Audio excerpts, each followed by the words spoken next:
So I know we've been heavily focused on the mobilization and the sham referenda that are taking place in Ukraine of the Russian occupied territories, but there is still battlefield operations taking place. There's still fighting on both sides for Russia and Ukraine. And I'm going to do a quick update. It hasn't been as extensive as it was just a few weeks ago, but there still has been some movements. Just to caveat this briefing, Ukraine's operational silence, while necessary and warranted, is causing various experts and military bloggers and people like me to actually rely more on Russian sources. And interestingly enough, the Russian sources are being more forthcoming with their information on Ukraine's movements. They tended to be more pessimistic or untruthful about what Ukrainian gains are, but seem to be coming to a joint understanding as when Russia pushes something out, Ukraine isn't refuting it anymore. So it seems that it's either truthful or it's part of Ukraine's targeted information campaign that they just are not refuting anything the Russians say to maintain confusion. Nonetheless, what you see from the experts at the King's College, at Institute for Study of War, at the Ministry of Defense for the United Kingdom, at the DoD update briefings, mirrors a lot of what you see in the unofficial Russian spaces for information flow. So starting off, what you see here, and sorry that it's blurry, it's a picture of a picture from my previous map I did of this. I just wanted to compare. This is from September 12th. So it being the 23rd, this is roughly 10 days old. So this is what it looked like on September 12th. You can kind of see they had just taken Izum down here and we're just, this, what runs right here is the Oskil River. And I might be pronouncing that wrong, Oskil, not sure. That created this natural barrier for Ukraine's movement to come and try and take territory. That has changed a bit since then, and I'll move over to what the map looks like today. And this is what it looks like today. And you can see, and this one's obviously clearer, a couple of big things here. First being small here, movements in here, and then this big chunk taken, as well as, it didn't show it in the previous map, but they've taken a large chunk here, the Ukrainians. This is all areas Ukraine has gained in the last 10 days. Remember what I said, the Oskil River runs here. The Ukrainians have actually crossed the river in these places, and that's significant. River crossings, as we talked about before, when the Russians tried to do it like 8 times in a row and died and lost a bunch of equipment doing it, river crossings are not easy. But the Ukrainians have successfully crossed the river, at least in those 2 locations right there. But the biggest area is that axis that's running from Izium to Lyman to Lysychansk, Severodonetsk. This is the focus of what Ukraine is trying to do. They're trying to take this territory over here back so that they can eventually retake Severodonetsk and Lysychansk. So what we're looking at here, and I'll clear this out real quick to reset it, is Ukraine slowly gaining ground. The biggest push is this one here. Obviously, you don't have to be an expert to see what they're trying to do. The Ukrainians are trying to push hard, and then they're hooking to the south, and there's also fighting taking place down here.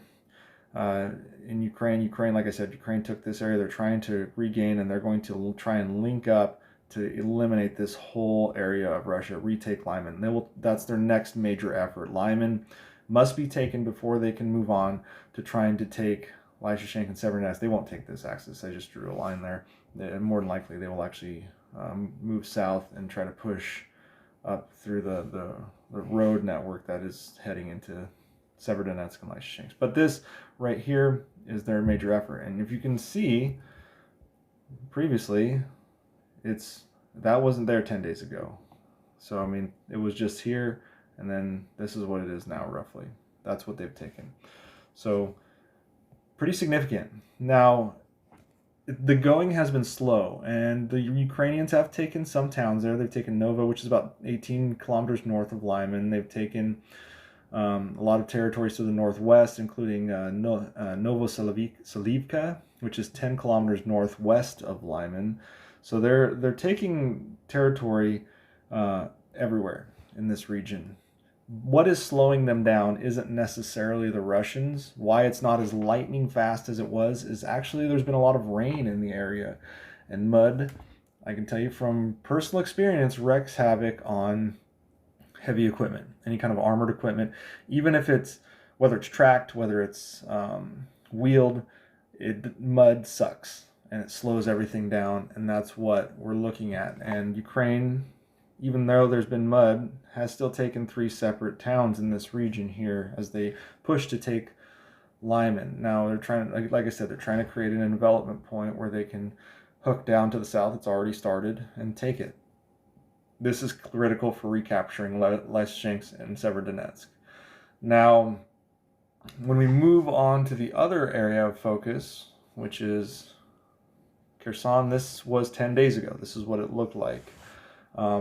Key areas to keep an eye on for this is there's not been as much movement, is this specific area right here, and just some general small movements across the whole battlefield. Again, this is not a lot in the south, not a lot of movement. So resetting that, you can see they have grown.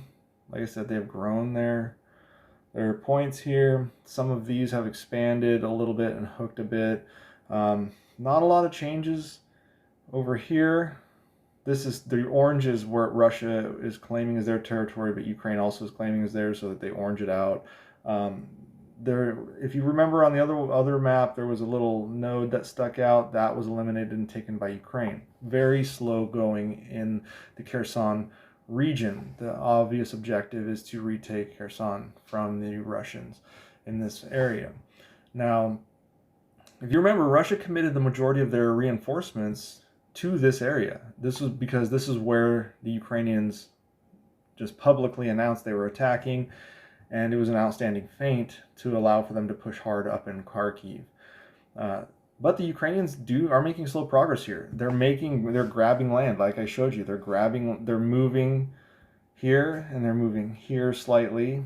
So they're still pushing, but they're doing more deliberate interdiction type attacks where they're having small teams go in, kill a few people, destroy some equipment, then fall back. That's part of the effort to shape. It's a shaping effort to eventually potentially shape a main effort focus once the Ukrainians feel they have the upper hand.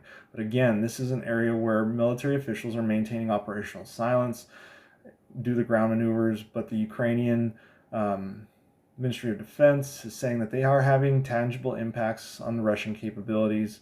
Ukraine's Southern Operational Command noted that Russian units are attempting to rotate out of this area while the Ukrainians conduct ground maneuvers, but likely those rotations are not going to be where they were. They're rotating in to create new defensive lines.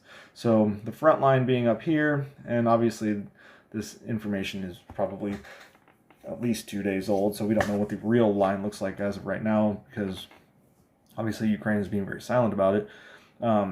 If they're rotating forces in, they're likely going to rotate them into a stronger defensive position, and then allow the units that are being rotated that are exhausted to move out, and then this is a new defensive line. Likely these are exhausted soldiers. So the only other place that, and I don't have a map for it, is near Bakhmut, which is way over there. Like it's not even on, I didn't do a map for it. The reason I'm not showing it is because nothing has happened, but it is the only location, nothing has happened movement-wise, but it is the only location where Russia is still conducting offensive operations. It just so happens that Ukraine continues to repel them. They haven't taken anything. Ukraine is not on the offensive there. They're just repelling attacks. It's more of a hold them in place while the Kharkiv to Izum to Severodonetsk axis and the Kherson axis shape out and run their course. And that's kind of where we're at right now when it comes to what's going on the battlefield for this 23rd of September.